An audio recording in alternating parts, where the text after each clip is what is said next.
Hello दोस्तों, इस video में हम लोग देखेंगे क्या ट्रांसफर टू रिजर्व कि रिजर्व में कैसे कैसे ट्रांसफर करना चाहिए, है ना। अकॉर्डिंग टू क्वेश्चन पहले क्या लिखा हुआ है। सपोज क्वेश्चन में लिखा हुआ होगा amount calculated as percentage of net profit. आपका क्वेश्चन में साफ साफ दिया रहेगा। सपोज नेट प्रॉफिट है मान लो 1,10,000 रुपये की, और क्वेश्चन में लिखा रहेगा कि transfer to reserve 10% of net profit. ठीक है, तो रिजर्व कितना निकलेगा दोस्तों, वो निकलेगा नेट प्रॉफिट का 10%, यानी कि 1,10,000 का 10% कितना आया 11,000। यह आ जाएगा ट्रांसफर टू रिजर्व, यानी कुछ है ही नहीं। दिया रहेगा as percentage of net profit, तो कुछ नहीं करना है, नेट प्रॉफिट का 10% कर देना है, काम खत्म। क्लियर, एकदम आसान है। ठीक है, क्वेश्चन में लिखा है ना as percentage of net profit, question को लिखना as percentage of net profit, net profit का जो भी परसेंटेज दिया हो लिख देना है। ठीक है, अब क्या लिखा है देखो, suppose amount calculated as percentage of, किसका परसेंटेज, डिविजिबल प्रॉफिट का परसेंटेज। ठीक है, तो कैसे करेंगे हम लोग, देखो डिविजिबल प्रॉफिट यानी कि पार्टनर को जो हम क्या करते हैं बांटते हैं। ठीक है, तो इसके लिए क्या करना चाहिए हम लोग को, जो भी नेट प्रॉफिट आती है, देखो मैं बताता हूँ आपको, एक मिनट हल्का सा, तब समझ में आएगा आपको। ये अपन बनाए profit and loss appropriation account. ठीक है, यहाँ पे लिखा है मान लो नेट प्रॉफिट कितने की लिखी हुई है, मान लो 1,00,000 की लिखी हुई है नेट प्रॉफिट। ठीक है, यहाँ पे लिखा है मान लो इंटरेस्ट ऑन ड्राइंग कितने का लिखा है, मान लो 10,000 का। ठीक, यहाँ पे लिखा है टू रिजर्व, ये तो अभी निकला नहीं है ना, निकालेंगे तब होगा। फिर क्या लिखा है मान लो यहाँ पर टू रेमुनरेशन, मतलब सैलरी बोनस कमीशन, मान लो अभी निकला 5,000। टू मान लो निकला इंटरेस्ट ऑन कैपिटल, कितना आया 5,000 आया, है ना। इसकी ट्रिक मैं बताया था, शॉर्टकट ट्रिक पेंडल अप्रोप्रिएशन की, तो आप मेरे वीडियो में जाकर देख सकते हो। तो यहाँ पर कितना आया दोस्तों हमारा 1,10,000 मैंने यहाँ पर लिखा, 1,10,000 मैंने यहाँ पर लिखा। ठीक है, तो 1,10,000 में से क्या करेंगे हम लोग, ये दोनों को क्या कर देंगे माइनस, तब जो हमारे सामने जो फिगर आएगा, जो हमारे सामने फिगर आएगा उसको बोलेंगे हम लोग डिविजिबल प्रॉफिट। यानी कि डिविजिबल प्रॉफिट, डिविजिबल प्रॉफिट हम लोग कैसे निकालेंगे, उसका तरीका है net profit plus interest on drawing minus, है ना, दोनों को माइनस कर देंगे, रेमुनरेशन को भी और इंटरेस्ट ऑन कैपिटल को भी, माइनस रेमुनरेशन प्लस कर देंगे इंटरेस्ट ऑन, ये मैथमेटिक्स और कुछ नहीं, इंटरेस्ट ऑन कैपिटल।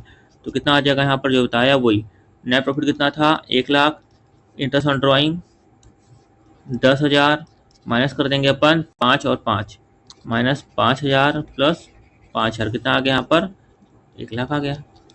तो अब क्या करेंगे हम लोग, क्वेश्चन लिखा रहेगा है ना कि transfer to reserve 10% of divisible profit. ठीक है, तो हम लोग ऊपर निकला था हमारा डिविजिबल प्रॉफिट कितना निकला 1,00,000, उसका 10% यानी 10,000 कहाँ चले आएगा ट्रांसफर टू रिजर्व, सिंपल। तो आपको इसका फॉर्मूला याद रखना है, डिविजिबल प्रॉफिट का फॉर्मूला क्या होगा, net profit plus interest on capital, दोनों क्रेडिट वाली आइटम को प्लस कर देंगे, और डेबिट में जो लिखा हुआ है रेमुनरेशन और इंटरेस्ट ऑन कैपिटल को क्या कर देंगे माइनस कर देंगे, तो ये हमारा निकल जाएगा डिविजिबल प्रॉफिट। अब अगर बोलता है amount calculated as percentage of net distributable और डिविजिबल प्रॉफिट, क्या लिखा है net distributable, net net net divisible profit. Net divisible मतलब क्या होता है दोस्तों, हमको यहाँ से रिजर्व को भी माइनस करना है, क्या करना है रिजर्व को भी माइनस करना है। अब रिजर्व को माइनस कैसे करें, अब रिजर्व को माइनस कैसे करें, क्यों कैसे करेंगे, जब हमने रिजर्व को निकाला ही नहीं है तो उसको हम लोग माइनस कैसे करें, है कि नहीं। तो देखो ध्यान से समझना, ये मैं बनाया आपका profit and loss appropriation account, है ना। क्वेश्चन में क्या लिखा हुआ है, amount calculated as percentage of net distributable और डिविजिबल प्रॉफिट।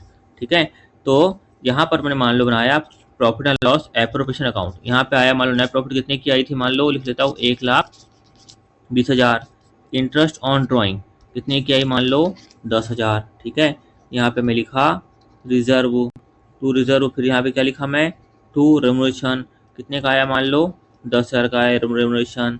फिर आया मान लो टू इंटरेस्ट ऑन कैपिटल, ये भी आया मान लो 20,000 का।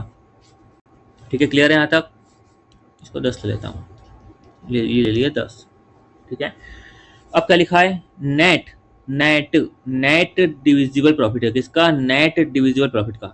तो इस केस में ध्यान से समझना कि 1,20,000 ये क्रेडिट वाला था, प्लस 1,00,000 प्लस कितना था 10,000, फिर डेबिट वाले माइनस करेंगे 10 और 10, ये 10,000 प्लस 10,000।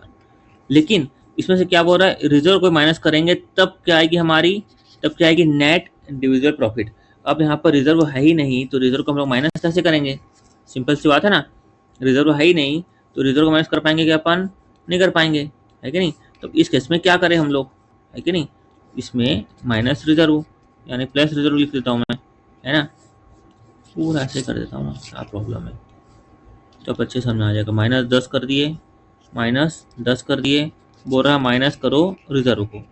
अब रिजर्व निकला ही नहीं है यहाँ पर तो माइनस कैसे करें, है कि नहीं?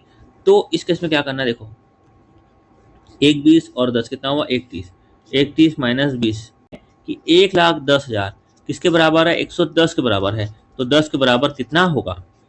1,10,000 में क्या शामिल है दोस्तों? इसमें शामिल है रिजर्व। क्या शामिल है? रिजर्व, क्योंकि माइनस नहीं हुआ है तो इसीलिए इसमें 10% का रिजर्व शामिल है।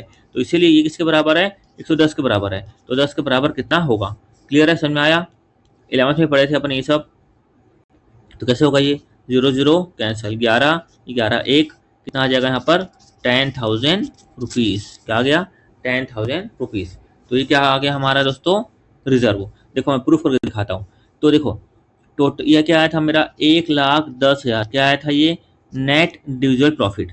माइनस कर दूंगा 10,000, कितना आ गया यहाँ पर? 1,00,000, है ना? देखो बता रहा हूँ, ऊपर ऊपर तक के जो 1,10,000 तक जो आया था ये क्या था हमारा? डिविजिबल प्रॉफिट, क्योंकि रिजर्व क्या हुआ था? माइनस हुआ था क्या? नहीं। तो डिविजिबल प्रॉफिट जो हमारा आया था उससे माइनस क्या कर दूंगा मैं? रिजर्व। तो देखो सुनना ध्यान से, तो डिविजिबल प्रॉफिट कितना था ये हमारे पास? 1,10,000 माइनस कर दिया रिजर्व, कितना आ गया? 10,000। तो जो यहाँ पर आया 1,00,000 आया है, जो यहाँ पे 1,00,000 आया है, इसको हम लोग क्या बोलेंगे? Net divisible profit. क्या बोलेंगे? Net divisible profit. अब क्वेश्चन में क्या लिखा हुआ था? 10% ऑफ नेट डिविजिबल प्रॉफिट। ठीक है, तो नेट डिविजिबल प्रॉफिट का 10%, मैं खाली प्रूफ कर रहा हूँ, है ना? तो कितना आया था नेट डिविजिबल प्रॉफिट? 1,00,000 का 10% कितना आ गया ये हमारे सामने? 10,000। देखो यहाँ भी 10,000 आया और यहाँ भी क्या आया? 10,000 आया। ठीक है, तो दोनों तरीके करने के, है ना? हम पहले मान सकते हैं कि 1,10,000 में क्या है यहाँ पर? 110 के बराबर है, 10 के बराबर कितना होगा? कितना आ गया हमारे सामने? 10,000। ये आ गया हमारा मेन आंसर। और प्रूफ के लिए क्या बताया मैं? Divisible profit minus reserve. तो क्या आता है हमारे सामने? Net divisible profit. ठीक है, तो यहाँ पर कितना आया था? 1,10,000 माइनस 10,000 तो कितना आ गया? 1,00,000। ठीक है, क्वेश्चन में क्या बोला था? नेट डिविजिबल प्रॉफिट का 10%। तो नेट इसका 10% कितना आ गया? 10,000। क्लियर है, समझ में आया? हो गया प्रूफ। खत्म हो गया दोस्तों ये आपका, बाकी देखेंगे अपन अगली क्लास में।